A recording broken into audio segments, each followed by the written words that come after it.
তখন সন্ধ্যা তে রুমে এসে মুখটা ভালো করে দেখে নিল। ভয় করছে তার, নিজের জন্য তো করছে, সঙ্গে ওই ছেলেগুলোর জন্য। জাঙ্কুক লোকটা আসলেই সাইকো আর জঘন্য ধরনের একজন মানুষ। নেশা করে, মারামারি করে, নিজের যা ইচ্ছা করে। এমন ছেলে কল্পনায় মানায়। সিনেমা উপন্যাসে ঠিক আছে, বাস্তবে এদের সঙ্গে অন্তত পক্ষে বসবাস করা যায় না। এই যে জাঙ্কুক নামক ব্যক্তিকে নিয়ে যদি একটা গল্প লেখা হতো, তাহলে তার জন্য মেয়ে লোক এতক্ষণে দেওয়ানা হয়ে যেত। তবে বাস্তব রূপে ওদের ধারে যদি জাঙ্কুক ডিম থেরাপি দিত, জোর করে সবটা হাসিল করে নিত, ক্ষতর জায়গায় ক্ষত দিত, সিগারেট দিয়ে কাটা জায়গায় পুড়িয়ে দিত, বুঝতো জীবন জাঙ্কুক নেওয়াজের উন্মাদনা কতখানি ভয়ঙ্কর। তবুও সমস্যা তো একটা আছে, তুই উন্মাদ থাকবে উন্মাদের মতো। তুই কেন হ্যান্ডসাম হবি?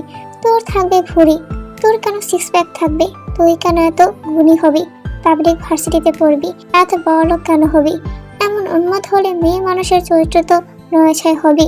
সব দোষ মেয়ে মানুষের। তের মাথাটাই গরম হয়ে গেল। হঠাৎ দরজায় কে যেন কড়া নাড়লো। জাঙ্কুক ভাই নাকি? সে এত সুন্দর করে নক করার মানুষ। সে তো দরজা ভেঙে এসে গাড়ি দুটো চর বসিয়ে বলবে, হাই বিটার হাট, চরটা খুব আস্তে হয়ে গেল নাকি? নাকি আরো দুটো কষিয়ে দেব? তে ভেতরে আসতে বললেই বগুন তার রুমের মধ্যে প্রবেশ করে। দরজা লাগিয়ে বলল, ও মা, কোথাও যাওয়া হচ্ছে নাকি? তোমার তো দারুণ লাগছে। তের কেন জানি আজকে আর লজ্জা লজ্জা লাগলো না। মনটা কেমন খুশখুশ করছে। মনের বোধহয় অসুখ হয়েছে। চলো বাইরে ঘুরতে যাই। তুমি কি ব্যস্ত নাকি? না তো। তাহলে চলো, শাড়িটা বদলাবে না? এটা তোমার কিন্তু দারুণ লাগছে। তাই কিছু বললো না। যেতে ইচ্ছে করছে না, তবু রাজি হয়ে গেল। নইলে মহাজন যদি মুখ বেজার করে। পুরুষ মানুষের মন তো বোঝা দেয়। গেটের বাইরে তখন তে আর বগমের সঙ্গে করে বাইরে যাচ্ছিল। তখন বিষয়টা মুখলেস প্রমাণ হিসেবে কয়েকটা ছবি তুলে রাখে। নইলে বাড়ির মানুষকে কিভাবে বলবে এদের দুজনকে জলদি বিয়ে দেওয়া উচিত? যাক ভেবেছিল বাড়ির ছেলের বউ খুঁজতে কষ্ট হবে না, একজনের সঙ্গে সে নিজেই খুঁজে নিয়েছে। এখন বাকি এই বাড়ির আসল বংশধর। সে রোমিওর গলায় বউ নামক গোবরের মালাটা পরিয়ে দিতে পারলেই মুখলেসের বড় একটা দায়িত্ব শেষ হবে। সূর্য ডুবে গেছে, আকাশে হালকা কমলা আবার মিলিয়ে গেছে। গাঢ় নীল অন্ধকারে নেমে আসছে পুরন ঢাকার সরু গলি পথে লন্ঠনের আলো। বৌমাতে হাসছে একাধারে গড়ি ধরে। তে এদিক সেদিক তাকাতে তাকাতে বলল, পুরন ঢাকা একেবারে ছবির মতো লাগে। কত ভিড়, কত আলো। যদিও আমাদের চট্টগ্রাম কম কিসে। বগম মৃদু গলায় বলল, হ্যাঁ, কিন্তু ভিড়ের ভিতরে কত মানুষ আছে যারা আসলে বাঁচতে পারছে না। কারো স্বপ্ন গলির মতো সরু হয়ে যাচ্ছে, কারো জীবন অন্ধকারে মিলিয়ে যাচ্ছে। তে একটু থেমে গেল, তার চোখ চকচক করে উঠছে। সে উচ্ছ্বসিত ভাবে বলল, চলুন কাবাব খাই। এত ঘ্রাণ এখানে না খেলে অন্যায় হবে। খাওয়া দাওয়া শেষে তারা রিক্সা নিয়ে সদরঘাটে যায়। বাসায় ফিরতে ফিরতে রাত প্রায় 10:30টার কাছাকাছি। বেগমের আজকে নাইট শিফট আছে। সে বাড়ির গেটের কাছে পেয়েকে নামিয়ে বিদায় দিয়ে সরাসরি কাজে চলে যায়। গাড়ি চোখের সামনে থেকে যাওয়া পর্যন্ত তে দাঁড়িয়ে থাকে। বেগম চলে গেলে সে পিছনে ফিরতে আচমকা একটা প্রশস্ত বুকের সঙ্গে ধাক্কা খায়। নিজেকে সামনে নিয়ে সামনে তাকাতে দেখলো জাঙ্কুক দাঁড়িয়ে আছে, প্যান্টের পকেটে হাত গুজে। কি মাতাল করা তার চাহনি, কি সুঠাম তার দেহ। জাঙ্কুক তের দিকে তাকিয়ে বলল, তোমার ওয়াটারপ্রুফ লিপস্টিকটা খেয়েছে কে? আমি আর কে? অন্য কেউ? শোরুম রুমে যাব, ঘুম পাচ্ছে আমার। তের কানে তখন এয়ারপডস, সে গান শুনছে। জাঙ্কুক ভুরু কুঁচকে তাকে জিজ্ঞাসা করলো, সারাদিন গান শুনো, খেয়ে কাজ নেই? দেখি কি এমন গান শুনো। জাঙ্কুক জোর করে টেনে এয়ারপডস খুলে নিজের কানের কাছে ধরতেই কেমন যেন চুপ হয়ে গেল। পরক্ষণে তের কানে আবার লাগিয়ে দিয়ে বলল, এই গান সবসময় শোনো নাকি? এই গান কেন শুনবো? আধারের গাওয়া আরো অনেক গান আছে। ওর সোলো গানগুলো কি শুনেননি? শুনিনি। প্রাচীনকালের মানুষ দেখি। তুমি আমার রুমে যাও, আমি 2 মিনিটের মধ্যে আসছি। আপনার রুমে কেন যাব? আমার কি থাকার মতো জায়গার এতই অভাব পড়েছে? তে আরো কিছু বলতে যাবে, তার আগে জাঙ্কুক তার দিকে সরু চোখে একবার তাকায়। সেই চাহনি দেখে তে বলল, আরে বাবা, চোখ রাঙান কেন? আমাদের মনে হয় চোখ নেই? আচ্ছা, ঢং করবেন না, যাচ্ছি তো। মনে মনে তে দোয়া ইউনুস পড়তে লাগলো। না জানি কপালে কোন শনি ঘুরছে। তে যেতেই জাঙ্কুক ফোনটা বের করে সায়নুকে একটা কল করে বলল, তে সম্পর্কে ডিটেলস চাই আমার, বুঝলি? রাতের মধ্যে জোগাড় করবি। বলেই ফোনটা রেখে বাড়ির দিকে হাঁটা শুরু করলো। রুমে গিয়ে দেখলো তে নিচতলায় নেই। মানে কি, তে আজকাল বেশি কথার অবাধ্য হয়ে যাচ্ছে। জাঙ্কুক এসব আচরণ একেবারে অপছন্দ করে।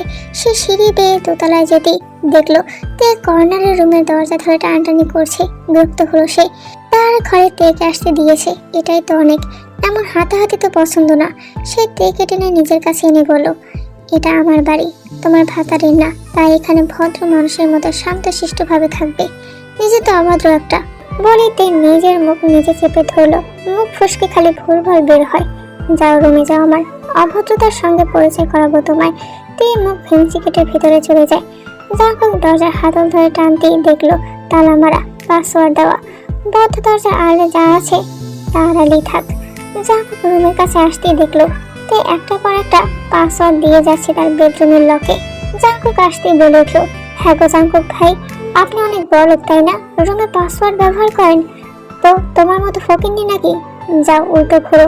পাসওয়ার্ড দেখে যদি চোর রুমে ঢুকে কিছু চুরি করে নিয়ে যায় তার চেয়ে বড় কথা জীবন জাঙ্কুক নেওয়াজের বেডরুমে চাইলে সবার যাওয়ার সৌভাগ্য হয় না, তাহলে আমাকে কেন আনলেন? খুব শোনা, বেশি বকো না তুমি। তে উল্টো দিকে ঘুরতে জাঙ্কুক দরজা খুললো। ভিতরে ঢুকে তে তো অবাক, এত ইউনিক ডেকোরেশন, এত বিরাট রুম। তার ঘরটা যেন বিশাল অন্দরমহল। প্রচলিত শোবার ঘরের চাইতে অনেক বড় প্রশস্ত। পুরো ঘর জুড়ে কালো রঙের আধিপত্য।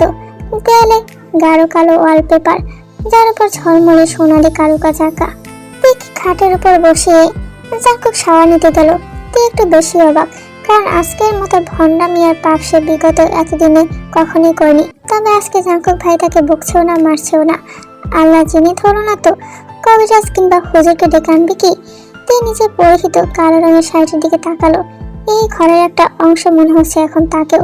বেশ কিছুক্ষণ সময় নিয়ে জাঙ্কুক গোসল করলো, কালো রঙের একটা তলে পেঁচিয়ে। তারপর সে বের হলো। সে বিছানার দিকে তাকালো। ঠিক গুটি সুটি মেরে বিছানার উপর চুপটি করে বসে আছে। উদরের কাছ থেকে শাড়ি সরে গেছে। জাঙ্কুক তের নাভিদ্বয়ের দিকে একটু তাকিয়ে সে জোরে একটা শ্বাস ছাড়লো। তারপর এক পা দুই পা করে এগিয়ে এসে ঠিক তের সামনে এলো। ড্রয়ার থেকে একটা ইঞ্জেকশন বের করে নিজের হাতে পুশ করলো কোনো ভয় দ্বিধাহীন ভাবে। এই মেয়ের কাছে গেলে অ্যালার্জির পরিমাণটা আরো বেগ পায়। অ্যালার্জির ইঞ্জেকশন তো এখন মাস্ট হয়ে দাঁড়িয়েছে। জাঙ্কুক তের নাভিদ্বয়ের দিকে তাকিয়ে মনে মনে শোধালো, আমি যা আছই, একবার তাতে অন্য কারো স্পর্শ তো দূরে থাক, দৃষ্টি আমার সহ্য হয় না। তুমি বারবার ওই ভুলগুলো করো যা আমার অপছন্দ। বলে সেই ড্রয়ার থেকে একটা সরু ছোট্ট এন্টি কাটার টি বের করে তের পেট বরাবর ধরে। মুচকি এসে একটা মৃদু টান দিতেই ব্যথায় ঘুম ভেঙে চিৎকার করতেই জাঙ্কুক চোখ গরম করে মুখ চেপে ধরে। তার সামান্য একটু খানিক কেটেছে, তাতে গরম রক্ত গড়িয়ে পড়ছে। তের চোখের অশ্রু টলমল করছে। সে আর্তনাদ করেও করতে পারছে না। জাঙ্কুক তীক্ষ্ণ দৃষ্টিতে তাকিয়ে রুক্ষ কণ্ঠে তেকে বলল, তোকে না বলেছিলাম আমার স্পর্শ করা জিনিসে কারো দৃষ্টি আমার পছন্দ না? সেখানে আর এক বাড়ির পোষ তোর শরীর দেখে গায়ের জ্বালা কেমন করে মিটাই দেয়। আর বোকামের সাথে তোর এত কিসের ঘষাঘষি? ওই ইন্টেলিজেন্স ব্রাঞ্চের অফিসার, সাদা চামড়া, তাই তোর খুব ভালো লাগে? তোকে খুশি করে আজকে কত কামালি। তোর মশারের মতো শাড়ি পরে রং ঢং করা, তাই না? এইতে জাঙ্কুককে দেখেছিস? তার ডার্ক সাইড এখনো দেখা বাকি আছে। জাঙ্কুকের জীবনে দুইটা দরজা, যেখানে আসিস সেখানে ভালোই ভালোই থাক। বদ্ধ দরজার ওপারে গেলে মৃত্যু তোর নিশ্চিত। মরণ কাছে আসলে ফিরে যাবে না, মৃত্যু ভাববে না। তুই কে? অপরাধের পাল্লা কতখানি ভারী। মাইন্ডেড। কাটা স্থানটিকে ডিসইনফেকশন করে জাঙ্কুক তের সামনে বসলো। চুলে আলতো করে হাত বুলিয়ে বলল, অভ্যাস করে নাও আমাকে। আপনি আমার সঙ্গে এমন কেন করেন? জাঙ্কুক চুপ হয়ে যায়। উত্তর আছে কি তার কাছে? সে কথা না বাড়িয়ে অ্যাড্রেস রুমে গিয়ে জামা বদলে আসে। ভিতরে সাদা একটা টি শার্ট, উপরে লেদারের জ্যাকেট। দারুণ লাগছে তাকে। জাঙ্কুক তৈরি হয়ে পারফিউমটা লাগাতেই সুগন্ধি ঘরটা তলিয়ে যায়। তে চোখ মুছে হেড বোর্ডে হেলান দিতেই জাঙ্কুক তার মুখের সামনে একটা জামা ছুঁড়ে দিয়ে বলল, এটা পরে আসো। আপনার কত নম্বর প্রেমিকার জামা এনে আমাকে দিচ্ছেন? জাঙ্কুক টাকা দিতে চুপ হয়ে যায়। জাঙ্কুক বলে উঠল, জামা বদলে ফেলো, আপনি যান, আমার ঘর, আমি এখানেই থাকবো। কিন্তু কিন্তু শুনতে চেয়েছি কি? তে মনে মনে জাঙ্কুককে হাজারটা বাঙালি গাল দিয়ে বলল, আস্ত ইতর একটা। তে বাধ্য হয়ে ওয়াশরুম থেকে বদলে এলো। অ্যাডজাস্ট রুমেও জাঙ্কুক তাকে যেতে দেয়নি। বলে কিনা সেখানে দামি দামি জিনিস আছে, ওখানে তোমার মতো ব্যাকটেরিয়া গেলে যদি মহামারী হয় কত বড় অপমান। তবে আজকে কেন জানি জাঙ্কুককে ঘৃণা করতে ইচ্ছে করছে না। কেন কেন বারবার এই প্রশ্নটা মনকে করেও কোনো মুখ্যম জবাব দিতে পেল না। আচ্ছা, এই মানুষটা কি কেবল খারাপের চক্রে আবদ্ধ? ভালো নামক একটি শব্দ কি তার ঝুড়িতে নেই? আসলে বাবা মা মৃত, একা মানুষ হয়েছে, আর ভালোই বা কত হবে। জাঙ্কুক বাইরে থেকে দেখে তাগাদা দেয়। এই মেয়ে, এত সময় লাগে জামা বদলাতে? মেয়ে মানুষের এত সময় লাগে নাকি? নদীর সাথে ইন্ডিয়া যেতেও তো এত সময় লাগার কথা না। তে বাইরে আসতে জাঙ্কুক তাকে দেখে এক মুহূর্তে থমকে গিয়ে পরক্ষণে চোখ সরিয়ে নেয়। তে জাঙ্কুককে জিজ্ঞাসা করলো, আমার কেমন লাগছে? জাঙ্কুক পাতা না দিয়ে ব্রেসলেটটা ঠিক করতে করতে বলল, একেবারে শয়তানের মাস্তুতো বোন লাগছে। তে আয়নায় দেখলো কালো রঙের এই মিনি টপস আর পুরো জিন্সে তো দারুণ লাগছে তাকে। জাঙ্কুক ভাইয়ের রুচি ভালো না, তাই তো পচা কথা বলে। সুন্দরী মেয়েকে পচা কথা বলার জন্য সরকারের পক্ষ থেকে যদি আইনি কোনো ব্যবস্থা থাকতো, তাহলে জাঙ্কুক ভাই এতক্ষণে জেলে চাঙ্গি পিসিং করতো। যাও, গিয়ে বাইকের সামনে গিয়ে দাঁড়াও, আমি 1 মিনিটে আসছি। আমি বাসায় যেতে পারবো। বাসা যেতে বলেছি? বাইরে যাব। ঘুরতে যাব? না, মরতে। উফ জাঙ্কুক ভাই, আপনি তো টক্সিক। তোর টক্সিকের মায়ের বাপ, নিচে যা। যাওয়ার সময় তে বলতে বলতে গেল। শালার খালি চিল্লায়। পেছন থেকে জাঙ্কুক ভাইয়ের জবাব এলো, না শালি, তোমায় খালি চুমবাবো, যা জলদি এখান থেকে ফকিন্নি। জাঙ্কুক বাইক স্টার্ট করতেই তে পেছনে বসলো, কাঁধে হাতে রাখবে। ভাবতে না ভাবতেই জাঙ্কুক এমন জোরে বাইক স্টার্ট দেয়, হাত কেন পুরো শরীর হেলে পড়ে জাঙ্কুকের উপর। বাইক গেট থেকে বের হতে ব্যালকনি থেকে সেদিকে নজর গেল মুকলেসের। মাথায় তো তার পুরোই বাস না, মানে তখন একটার সঙ্গে এখন আর একটার সঙ্গে কেমনে কি? শেষে কি 2 ছেলের 1 বউ হবে নাকি? জাঙ্কুক তেকে নিয়ে একটা বাড়ি গেল। জাঙ্কুক তেকে নিয়ে যখন এখানে ঢুকে, তখন তের চোখ বিস্ফোরিত হয়ে যায়। জাঙ্কুক শক্ত করে তের হাতটা ধরে রেখেছে। এমন ভাবে ধরে রেখেছে কেন? কষ্ট দেওয়ার জন্য নাকি হারিয়ে ফেলার ভয়? তে এদিক ওদিক তাকাচ্ছে আর বারবার জিজ্ঞাসা করছে, চলো না জাঙ্কুক ভাই, আমরা এখানে কেন এসেছি? এখানে তো ভালো ছেলেমেয়েরা আসে না। তো তুমি কি ভালো মেয়ে নাকি? তে জবাব দেয় না। জাঙ্কুক তাকে সিঁড়ি বেয়ে দোতলায় নিয়ে যায়। ন্যান্সি ট্যাটু ঘরে প্রবেশ করতেই ন্যান্সি অনেকটা খুশি হয়ে যায়, কারণ জাঙ্কুক তার কাছে জন্মদিন ছাড়া কখনো আসে না, আজ প্রথম এসেছে। খুশি তো হওয়ারই কথা, তবে পরক্ষণে জাঙ্কুকের পাশে অচেনা একটা মেয়েকে দেখে বেশ অবাক হয়। সে তো কখনো জাঙ্কুকের সাথে এমন মেয়ে মানুষকে দেখেনি। তবে ন্যান্সিকে কোনো কথা বলার সুযোগ না দিয়ে জাঙ্কুক তাকে বলে উঠলো, টেটি করবো, মেশিনটা দাও তো। তুমি করবে? আর এই মেয়ে কি হয়? জাঙ্কুক তের দিকে তাকালো। কি হয় তে তার? কি বলবে? সে প্রশ্ন এড়িয়ে গিয়ে বলল, কিছু না। টেটু তুমি করবে? কৈফত শুনতে আসেনি।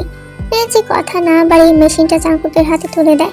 তে একবার ন্যান্সির দিকে তাকায়। সারা গায়ে ট্যাটু করা, ছোটখাটো একটা পোশাক পরেছে। জাঙ্কুক মেশিনটা হাতে নিয়ে বলে উঠল, তুমি বের হও, আমার কাজ শেষ হলে আমি আসবো। তে তখনও বুঝতে পারছে না কি করবে, এই জাঙ্কুকের উদ্দেশ্য কি। ন্যান্সি মনটা খারাপ করে দরজা লাগিয়ে চলে যেতেই জাঙ্কুক ভুরু উঁচু করে বলল, ধাক্কা দিয়ে শোয়ানোর আগে শুয়ে পড়ো শোনা। ছি, কি অশীল, তোর নানাই অশীল। তো আসেন, চাকু দিয়ে নাড়ি ভুড়ি আপনার ফাটিয়ে দিই, তারপর কবরে নানার সঙ্গে গিয়ে মিলে অশ্লীলতা করবেন। জাঙ্কুকের আগামীতে দৃষ্টিতে তের দিকে তাকাতেই সে চুপসে যায়। পিঠে চেয়ারে গিয়ে শুতেই চেয়ার টেনে জাঙ্কুক তার পাশে বসলো। সুইংগাম চিবোতে চিবোতে তের গায়ে হাত দিয়ে তে খেপে বলল, আপনার নামে মামলা দেব জাঙ্কুক। আমি হামলা করার আগে মুখটা বন্ধ করা চাই। জাঙ্কুক তের টপসটা উপরে উঠাতেই ফকফকা উদরটা উন্মুক্ত হলো। তের কান্না চলে আসছে। এই নোংরা লোক তার সঙ্গে সবসময় এমন নোংরামি করে। শালার বেটা ভালোবাসে না, আবার দূরেও যায় না। জাঙ্কুক তের উদরের দিকে তাকাতেই তে মাথা উঁচু করে বলল, জাঙ্কুক ভাই, আপনিও জামা খুলেন, আমিও আপনার পেট দেখবো। সরাসরি বলেই তো পারো, আপনার শরীর দেখলে আমার মনের অবস্থা নাজেহাল হয়। আর একটু দেখিয়ে মনের বরফটা পুরোপুরি লাগিয়ে দেন না। আচ্ছা ভাইয়া।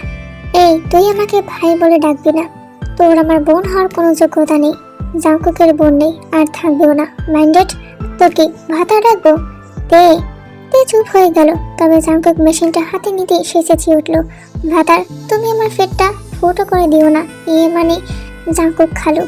জাঙ্কুক ডাকেন জাস্ট, আমার বয়স এতও না যে আপনার খালু বলে ডাকতে হবে।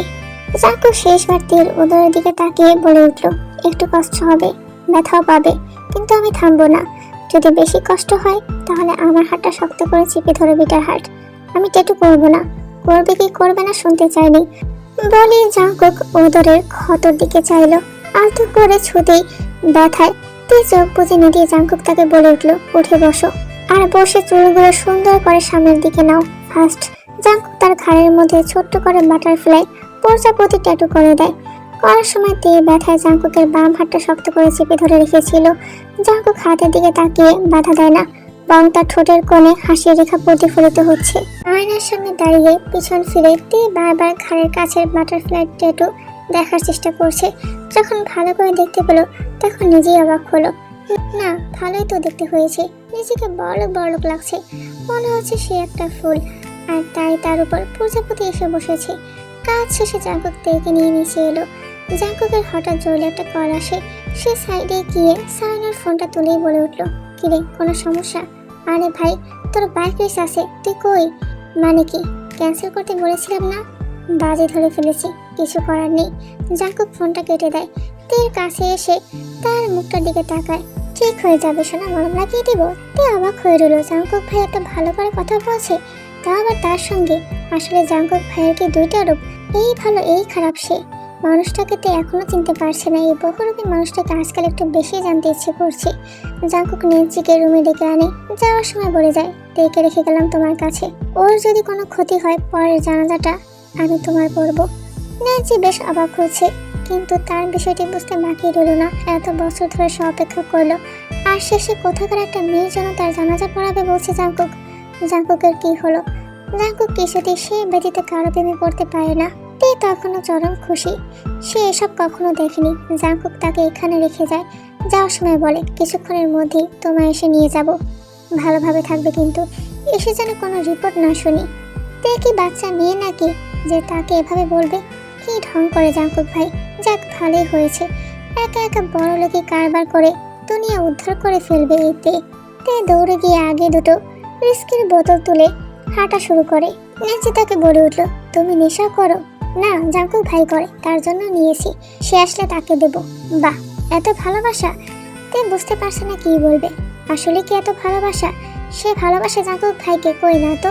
তবে জাঙ্কুক নামটা শুনে বুক ধুকবুক করে অবশ্যই। কতদিন ধরে তোমাদের সম্পর্ক?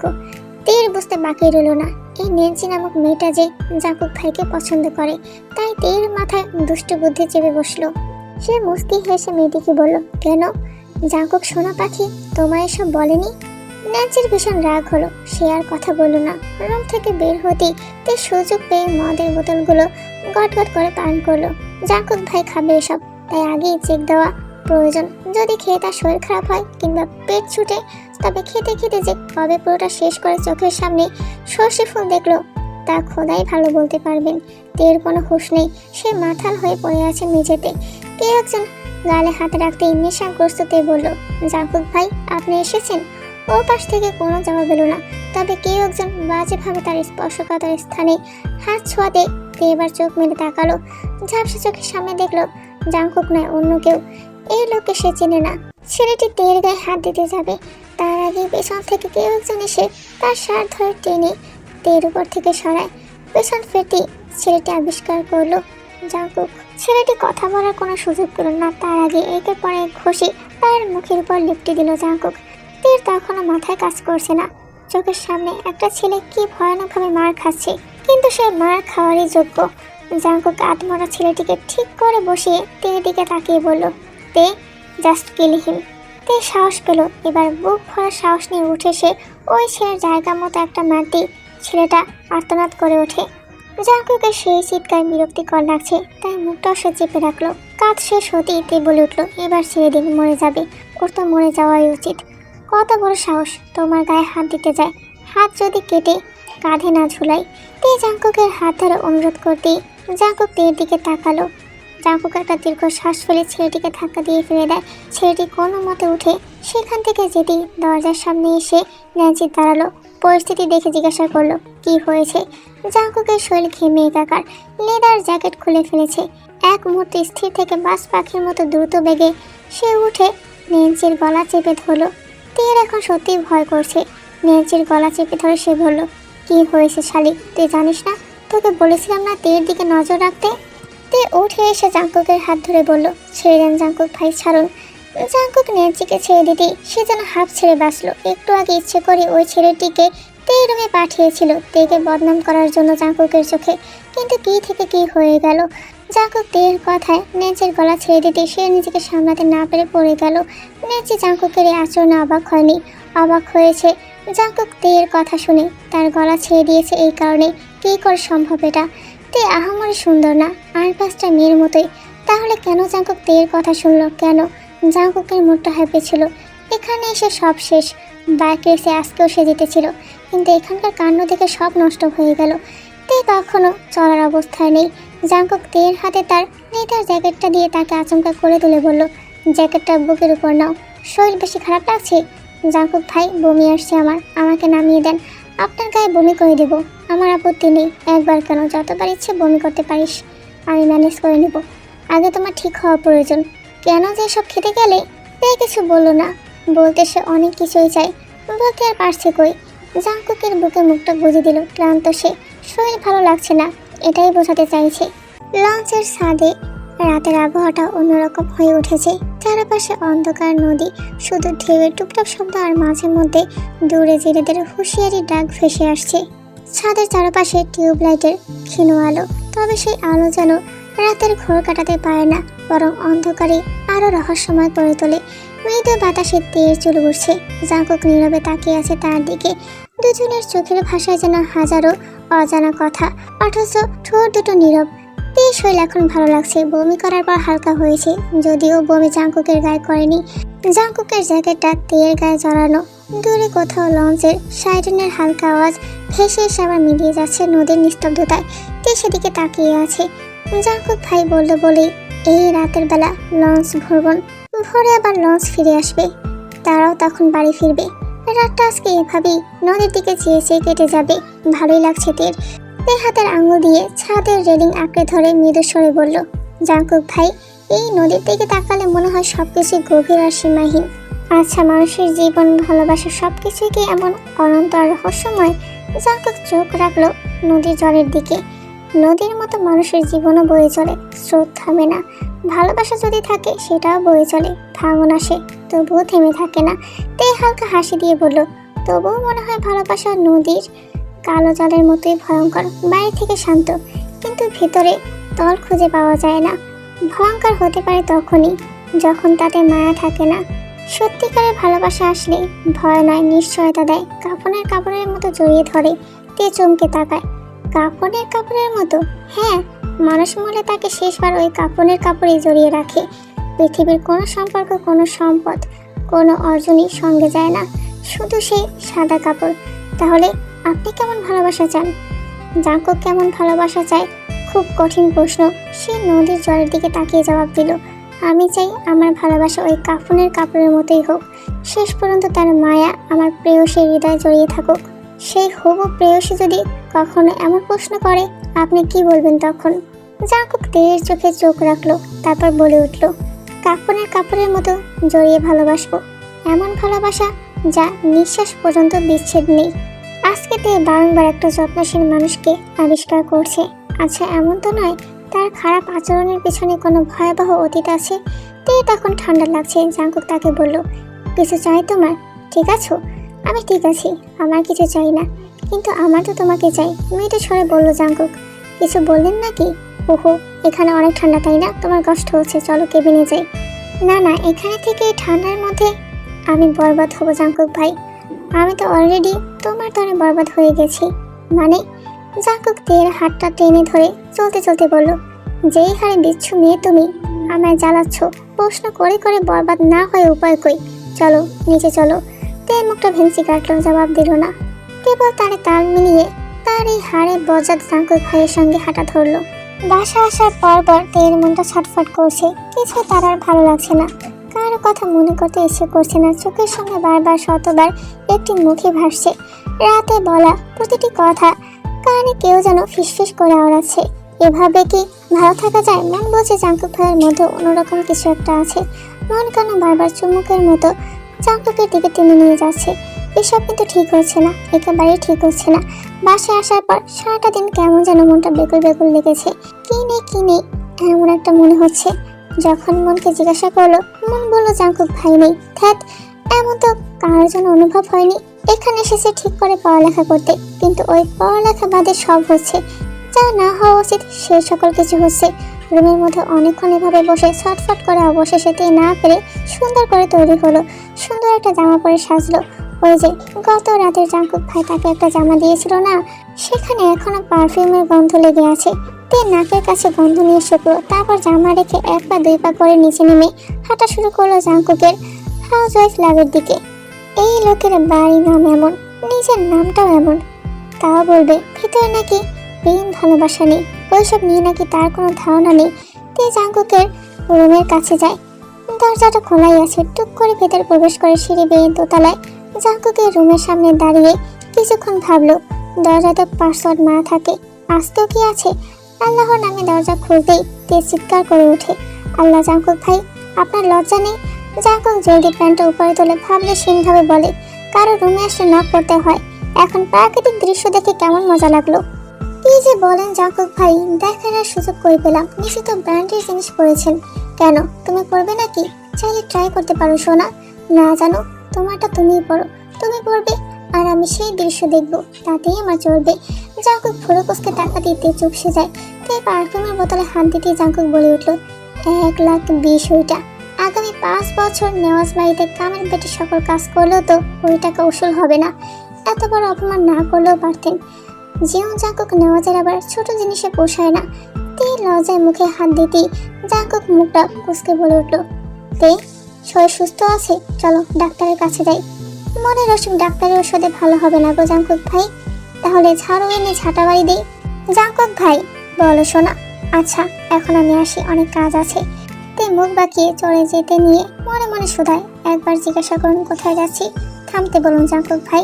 তে যাওয়ার জন্য ঘুরতেই জাঙ্কুক পেছন থেকে তার হাত ধরে টেনে নিজের কাছে আনতেই তে জাঙ্কুকের চোখে চোখ রাখলো।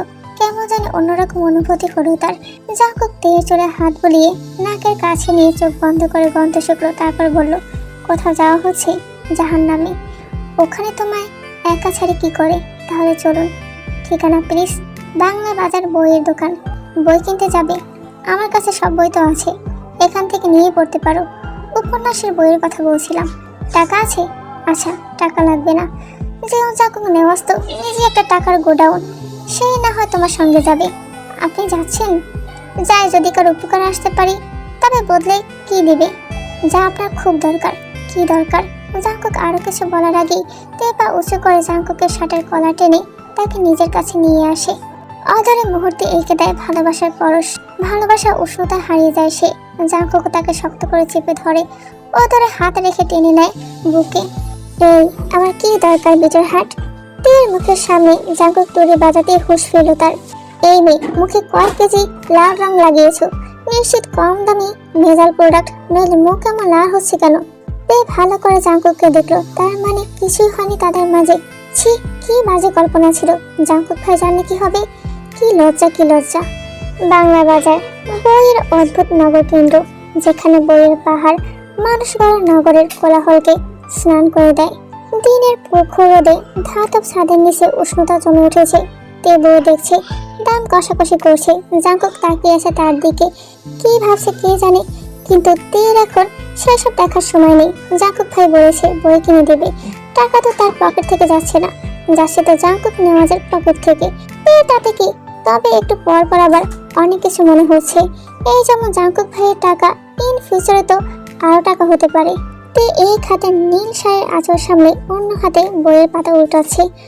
দোকানদারের সাথে দর কষাকষি করছে। জাঙ্কুক দাঁড়িয়ে দাঁড়িয়ে তাকিয়ে আছে, ঠোঁটের কোণে অদৃশ্য হাসি। দোকানে বিরক্ত হয়ে তাকায়, কিন্তু শেষমেশ কিছুটা কম দামে বইটা এগিয়ে দেয়। তে বইটা হাতে নিয়ে ফিসফিস করলো, জাঙ্কুক ভাই জানেন, বই কেনা আসলে প্রেমের মতো। দর কষাকষি আছে, যে দাসে শেষে যদি মনের মতো পাওয়া যায় তাহলে আনন্দের শেষ নেই। জাঙ্কুক তাকিয়ে থাকে তার চোখে। কিন্তু সব প্রেমের দাম দেওয়া যায়? কিছু তো এমন আছে যেটার দাম চোকানো অসম্ভব। তে হেসে ওঠে, বুকটা বইয়ের কাছে টেনে ধরলো। আপনি বলতে চাইছেন কিছু বই বা কিছু মানুষ অমূল্য? কিছু বই যেমন বারবার পড়লেও পুরানো লাগে না, কিছু মানুষও আছে যাদের কাছে ফিরে আসতে ইচ্ছে করে প্রতিদিন, বারবার, শতবার, তারা কখনো পূরণ হয় না। তের হাত কেঁপে ওঠে বইয়ের পাতায়। সে চোখ সরিয়ে তাকায় মলাটের দিকে। তাহলে কি আমি এমন একটা বই খুঁজছি যেটা প্রতিদিন পড়লেও মনে হবে নতুন? জাঙ্কুক কাছে এসে দাঁড়ায়, নরম কণ্ঠে বলে, তুমি শুধু বই খুঁজো না, সঙ্গে খুঁজো একটা গল্প। এই ধরো, যেমন মানুষ পেলেই হয় না, মানুষটার থাকতে হয় একটা মন। সুন্দর মন না হলে সুন্দর চেহারা, সুন্দর মানুষের কোনো মূল্য আছে? তে ঠোঁট চেপে হাসে। জানেন কি, গল্পের নায়িকা হওয়া এত সহজ না জাঙ্কুক ভাই। বইয়ে যত সহজ লাগে, বাস্তবে রাস্তাটা অনেক কঠিন। তবু না পড়া যায়, না ফেলে দেওয়া যায়। তাদের চোখ এক মুহূর্তের জন্য আটকে যায়। বাংলা বাজারের মতো শহরে হঠাৎ নেমে আসে প্রবল বৃষ্টি। গলির সরু পথগুলো মুহূর্তে কাদা মাটির স্রোতে ভরে উঠল। ছাউনির নিচেতে বারবার হাত ছুঁয়ে বৃষ্টির স্পর্শতায় ডুবে যাচ্ছিল। শেষে না পেরে জাঙ্কুককে বলল, একটা অনুরোধ রাখবেন কি? বৃষ্টি পড়ছে জাঙ্কুক ভাই। কেন, তুমি কি চাও বৃষ্টির বদলে হিসু পড়ুক? আরে তা কোথায় বললাম জাঙ্কুক ভাই, চলুন না ভিজি। আপনার সমস্যা হলে বলুন, আমি একাই ভিজবো। গায়ে এক ফোঁটা পানি তো লাগুক একবার ম্যাডাম আপনার। স্যার, দয়া করে এত কঠোর হবেন না। জাঙ্কুক তের মুখের দিকে রাগান্বিত দৃষ্টিতে একবার তাকিয়ে শেষে বলল, আচ্ছা ভিজো, কিন্তু শরীর যেন না ভিজে। মানে কি, আমি ভিজে শরীর কি না ভিজে থাকবে নাকি? শাড়ি ভালো পরেছো, কিন্তু ভিজে গেলে তো গায়ের সঙ্গে লেগে যাবে। পুরুষ মানুষের নজর কেমন আইডিয়া আছে? আপনিও তো পুরুষ মানুষ, আমি আর 10টা পুরুষ এক হলাম কি? সবার সব জায়গায় সব কিছুতে অধিকার খাটে না। আর তুমি হচ্ছে তোমার ফিউচার স্বামীর সম্পদ, তাহলে অন্য পুরুষকে কেন দেখাবে? আপনি যে দেখছেন আমি যে অন্য পুরুষ নই বোকামি, আমি তো তোর ব্যক্তিগত পুরুষ। ধীরে বলো জাঙ্কুক। তুই সেই কথা বুঝতে পারলো না, বললো কিছু বললেন নাকি? মনে মনে গালি দিচ্ছেন না তো আবার? যাও ভিজে গিয়ে। বলি জাঙ্কুক উপরের শার্টটা খুলে রাখতেই তে বলল, নেংটু হচ্ছেন কেন? আরে শার্টটা ভিজে সমস্যা কিসের? তোমার তো গা ভিজে যাবে। আর এই ভিজা শরীর মানুষকে দেখিয়ে তো নিয়ে যেতে পারবো না, শার্টটা গায়ে পরে জড়িয়ে নিবে। তের ভিতর কেমন অনুভূতি হচ্ছে তা সে নিজেও ব্যাখ্যা করতে পারবে না। এই লোকটা বদ থেকে ভালো কি করে হয়ে যাচ্ছে, আর তে কেন বারবার তার মোহে অন্ধ হচ্ছে। তে আকাশের দিকে তাকিয়ে হঠাৎ বলল, জানেন জাঙ্কুক ভাই, বৃষ্টি আমার কাছে সবসময় এক ধরনের মায়া। কি মনে হয় জানেন? মনে হয় আকাশ মানুষকে ছুঁয়ে দিতে চায়, কিন্তু পারে না, তাই অশ্রুর মতো ঝরে পড়ে। জাঙ্কুক হেসে বলল, তবে আমার কাছে বৃষ্টি মানে স্মৃতি। যতবার ভিজি ততবার মনে হয় আগের কোনো দিন আবার ফিরে এসেছে। হয়তো এই কারণেই মানুষ বৃষ্টিকে এত ভালোবাসে। এতে যেমন ভিজে যাওয়া হচ্ছে, তেমনি হারানো দিনের গন্ধও আছে। মৃদু কাপা গলায় বলল, কিন্তু জাঙ্কুক ভাই, বৃষ্টি তো সবসময় শান্তি আনে না, কখনো ঝড় হয়ে আসে, ভেঙে দেয় আশ্রয়। ঠিক ভালোবাসার মতো, যা আনন্দও দিতে পারে, আবার বিচ্ছেদেরও কষ্ট। জাঙ্কুক তের দিকে গভীর দৃষ্টিতে তাকিয়ে বলল, হয়তো ভালোবাসা আসল সৌন্দর্য এখানে, তার ভিতরে আনন্দও আছে, কষ্টও আছে। যেমন কোনো গল্প শেষ হয়ে গেল, তার স্মৃতি বেঁচে থাকে। তাহলে যদি কোনোদিন এসব গল্প শেষ হয়ে যায়, জাঙ্কুকের চোখে বৃষ্টির ফোঁটা আর না বলা কথার মিশ্রণ, শেষ হলে গল্পটা মুছে যায় না। তখনও মায়া থাকবে, স্মৃতি থাকবে, আর হয়তো বৃষ্টির মতোই ভালোবাসা ফিরে আসবে অন্য কোনো রূপে। তে তখনও দাঁড়িয়ে আছে ভিজে যাওয়া রাস্তায়। নীল শাড়ি ভিজে গা বেয়ে ঝরে পড়ছে ফোঁটাগুলো। জাঙ্কুক তার পাশে, দুজনেই চুপ করে দাঁড়িয়ে থাকে। চারপাশে বইয়ের দোকানদাররা ছুটছে। হঠাৎ জাঙ্কুক টেনে তেকে নিজের কাছে নিয়ে আসতেই তে বুকটা কেমন ভার হয়ে গেল। তে আশেপাশে কেউ আছে নাকি দেখার জন্য এই পাশে তাকাতেই জাঙ্কুক তার থুতনি ধরে তাকে নিজের দিকে ফেরালো। শরীরে সৃষ্টি হলো এক ভয়ানক শিহরণ। জাঙ্কুক তার উদরে হাত রাখতেই যেন শিহরণ হলো আরো তীব্র। আশেপাশে কোনো মানুষ নেই, ফাঁকা বাংলা বাজার। দূর থেকে ভেজা বুড়িগঙ্গার কালো জলের ওই কেমন যেন একটা গন্ধ এসে শহরকে অন্যরকম সৌন্দর্যে ভরে তুলেছে। জাঙ্কুক তের চোখে চোখ রেখে বলল, আমি মানুষটা জানি না কি করে ভালোবাসতে হয়, তবে এইটুকু বলতে পারবো, যে জিনিস অন্যের মনের শান্তি নিবারণ করে, তাতে আমার বিন্দু মাত্র আকর্ষণ জন্মায় না। ওই জিনিসের প্রতি তখন আমার তীব্র ঘৃণার জন্ম হয়। হিমালয় পাহাড়ের কথা শুনেছ না? তার থেকেও উঁচু সেই আমার সেই ঘৃণার পাহাড়। তে স্থির হয়ে দাঁড়িয়ে, নীল শাড়ির আঁচল বুকের সাথে লিপটে গেছে। বৃষ্টির ফোঁটাগুলো যেন তার গায়ের উপর পড়ছে না, পড়ছে কেবল ভেতরের অস্থিরতার উপর। জাঙ্কুকের চোখের দিকে তাকিয়ে সে মুহূর্তে মনে হলো এই দৃষ্টি ভেদ করে ফেলবে তাকে। তে কাপা গলায় বলল, জাঙ্কুক ভাই, আপনি জানেন না আপনার কথা আমার বুকের ভেতর কিভাবে ঢেউ তুলছে। ভালোবাসা মানুষকে কি ঘৃণা করা যায় বলুন তো? আচ্ছা জাঙ্কুক ভাই, ভালোবাসা কি দেনা পাওনার মতো? জাঙ্কুক কিছুক্ষণ চুপ করে থাকে। ভেজা রাস্তায় তাদের দুজনের নিঃশ্বাস যেন বৃষ্টির শব্দের সাথে মিশে যাচ্ছে। যদি শুধু পাওয়া আর দেওয়ার হিসাব হয়, তবে সেটা ব্যবসা হয়ে যাবে। দুটো ভিন্ন শব্দকে এক করলে নতুন শব্দ জন্মায়, তবে দুটো শব্দ একে অন্যের সঙ্গে মিলতে পারে না। তে চোখ নামিয়ে ফেলে, আঙুল দিয়ে ভিজে আঁচল মুঠো করে ধরে। জাঙ্কুক তার থুতনিটা ধরে আর কাছে টেনে নেয়, কানের কাছে শোধায়। বৃষ্টির ফোঁটা কাঁপে প্রেয়সী ঠোঁট, হৃদয়ে জমে প্রেমময় কথা। যে সে বুঝে না আমায়, বুঝে না ভালোবাসা, তাকে বোঝায় কেমন করে আমার লুকানো সকল বেকুলতা তে অস্থির হয়ে যায়। হঠাৎ সে মুখ ফসকে বলল, তাহলে কেন এড়িয়ে যাচ্ছেন? কেন বলছেন না যে আপনি আমায় চান? আমি তো অন্ধকারে ভেজে যাওয়া বইয়ের মতো আপনার অপেক্ষায় আছি। কাগজ যেমন শব্দ খোঁজে, আমিও তেমন আপনার হৃদয়ের শব্দ খুঁজছি। জাঙ্কুক নিঃশ্বাস ফেলে, কপাল ঠেকিয়ে দেয় তের কপালে। কেউ একজন বলেছিল চাওয়া মানে নাকি হারানো, তাই আমি চাইতে ভয় পাই। জাঙ্কুকের আঙুল এবার তেল ভিজে গাল বেয়ে নেমে আসে। জাঙ্কুক পুনরায় বলল, হারিয়ে যাওয়ার ভয়টাই আমাকে তাড়িয়ে বেড়ায়। আমি ভাঙতে ভালোবাসি, ধ্বংস করতে ভালোবাসি। আর তুমি কিনা চাইছো ধ্বংসকারীর ভাঙন জয় দিতে? থরথর করে কেঁপে ওঠে, তারপর ভেজা চোখ তুলে তাকায়। দুই একটা চাওয়ায় কোনো ক্ষতি দেখছি না। জাঙ্কুক হঠাৎ তাকে নিজের সাথে মিশিয়ে নেয়। চারপাশে তখন শুধু ঝড়ঝড় বৃষ্টি আর শূন্য রাস্তা। শহর থমকে আছে। জাঙ্কুক নিজের সবটা উজাড় করে নিজের উষ্ঠ তীর অধরে মিলিয়ে নেয়। মিলিয়ে গেল দুটো বিপরীত একে অন্যের সঙ্গে।